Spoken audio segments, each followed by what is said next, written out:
I love this story about the blind man because it contains so many different elements. Although the story is found in John's Gospel alone, of course, there's quite a lot of incidents where Jesus heals blind people in the other Gospels. But one thing that I noticed as you read through this story is the progression. That is the story, faith story of the man who's healed. I don't know if you noticed that. Of course, as usual with John, miracles are not regarded as miracles as such, but as signs, and that's certainly true in this case. So John uses this miracle as a sign revealing a spiritual truth.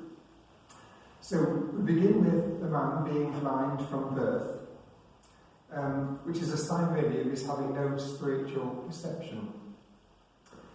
And then after Jesus has healed him, remember that this is before he's seen him, he refers to Jesus as a wonderful man. Well, he would do, wouldn't he, having healed him.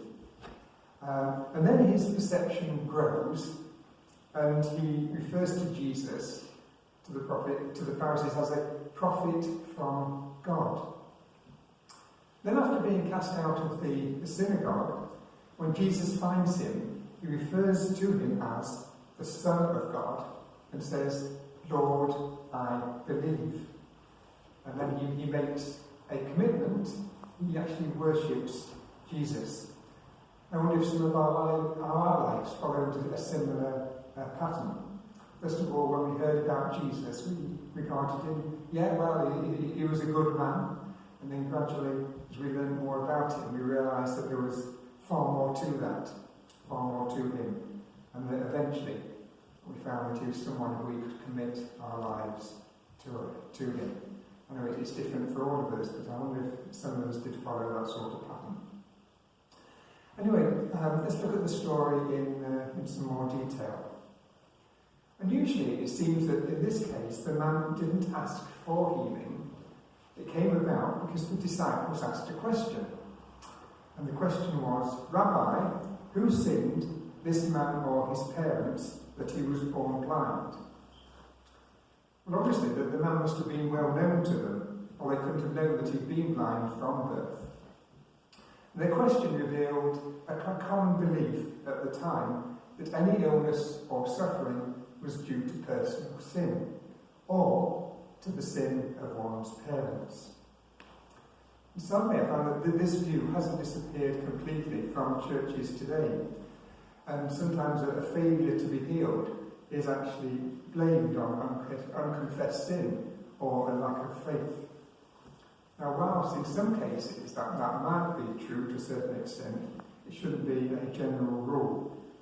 I think it's a bit much putting the burden of healing and making it fall on the sick person. That's really inhumane and dishonouring to God as well. Finally, even people who don't really believe in God sometimes blame him when they become ill. I think it's quite strange, really, isn't it? People don't believe in him and still blame God. I've led a good life, I say, so why has God done this to me? And I found that lots of New Age thinking, much of which comes from Hinduism, believes that the immortal soul goes on working in a series of lives, and how you live in one depends on how you will come back in the next. So if you read a reasonably good life, you'll come back as someone better in the next life, a higher position. Whereas the Bible teaches that we die once, and that each of us is personally responsible to God for his or her life, and will give an account to him after our death. Very different from this other teaching. The method that Jesus used, perhaps thinks, is quite unusual. Why did Jesus heal with saliva, or spittle we could say, rather than just speak words of healing? To be honest, I don't really know. But I do know that there was a belief at the time that saliva had magical properties, and that a doctor, if they'd gone to a doctor, he might well have used it. So it might have been to build the man's faith. And of course, being blind, it did mean that he would actually feel Jesus' hands on him. And sending him then to wash in this pool of Siloam, which discovered means scent, also tested his response and involved him in the healing process. And perhaps we remember the story of Naaman in the Old Testament, who was told to go and wash 7 times in the Jordan. You know, he thought that this was a bit much, you know, and not even by being told by the prophet himself, but he did, didn't he? And he was healed. It's like a test for him. Well, we then have a number of interviews that happened with this man. First of all, his neighbours, who had seen him begging, hardly recognised him because he'd changed so much. And I think becoming a Christian can sometimes change people so much that they do wonder if it's the same person. And then the Pharisees questioned him. Had laws been broken when he was healed? Well, according to them, yes. For 3 reasons. He'd healed on the Sabbath, and healing apparently was only allowed if life was endangered. Secondly, he'd made some mud, and that counted as work. And 3, he'd anointed the man's eyes. You weren't meant to do any anointing on the Sabbath. So for many of them, they said he couldn't be from God, and yet others couldn't see how a supposed sinner could do such a miracle. Jesus really divided them. And it's interesting, isn't it, that Jesus divides opinions now, just as he did then. Those who don't believe send for the man's parents to try and ascertain from them whether he had been blind or not. And although they confirm that he is their son and that he was being born blind, they're not willing to go any further because of their fear of being put out of the synagogue.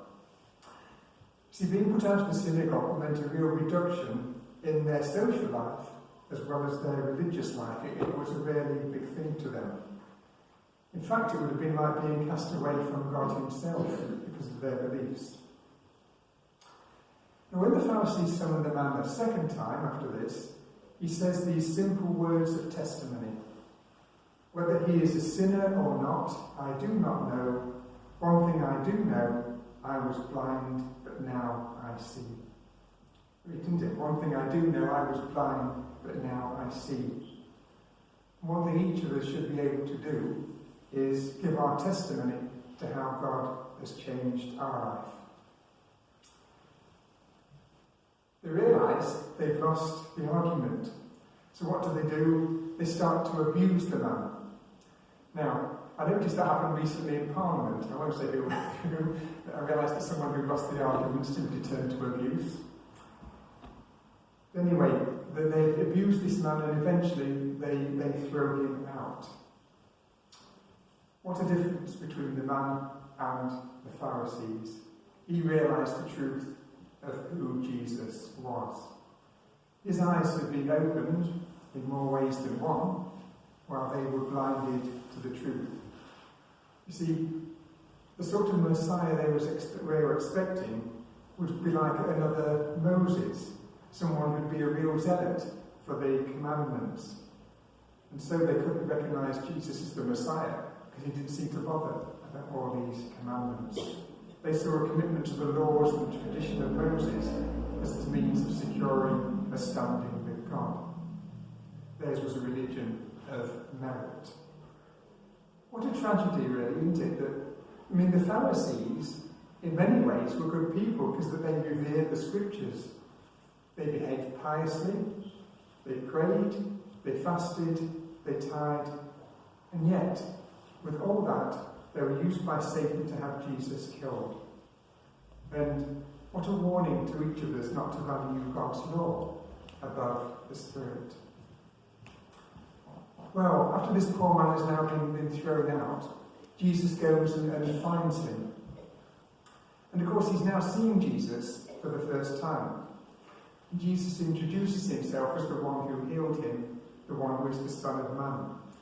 The man then responds by saying, Lord, I believe, and worships Jesus.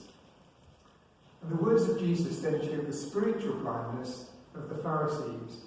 He says, If you were blind, you would not be guilty of sin, but now that you claim you see, your guilt remains. Of the words of Paul in 2 Corinthians 4:4, it says, "The God of this age has blinded the minds of unbelievers, so that they cannot see the light of the gospel of Christ." I think we sometimes wonder how on earth it is that people who don't believe just cannot see the truth. Their eyes have been blinded. And the Pharisees should have known that one of the signs of the Messiah prophesied in the Old Testament was that the eyes of the blind would be opened. The Messiah would come and open eyes of the blind. It's only when we realise our own blindness that we can learn to see. And only in the same way, only when we realise our own sinfulness that we can be forgiven. Jesus summarises his message in verse 39 of the passage. "For judgment I have come into this world, so that the blind will see, and those who see will become blind." So while Jesus came primarily to save sinners, his coming does result in both salvation and judgment. So I pray that all of our spiritual eyes may be opened so we can be led more and more deeply into the truth. So I'm going to close with a prayer that Paul wrote to the Ephesians, chapter 1, verses 18 to 19. But I'm going to change the your to our, because I want to include myself in this. So this is the prayer. "I pray that the eyes of our hearts may be enlightened, in order that we may know the hope to which he has called us, the riches of his glorious inheritance in the saints, and his incomparably great power for us who believe." It's a wonderful prayer that we can say for each one of us, isn't it?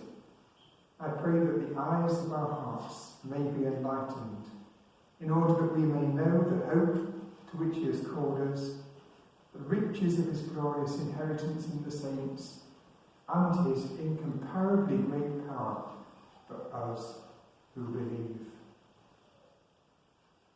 May our eyes be opened to those wonderful truths. Amen.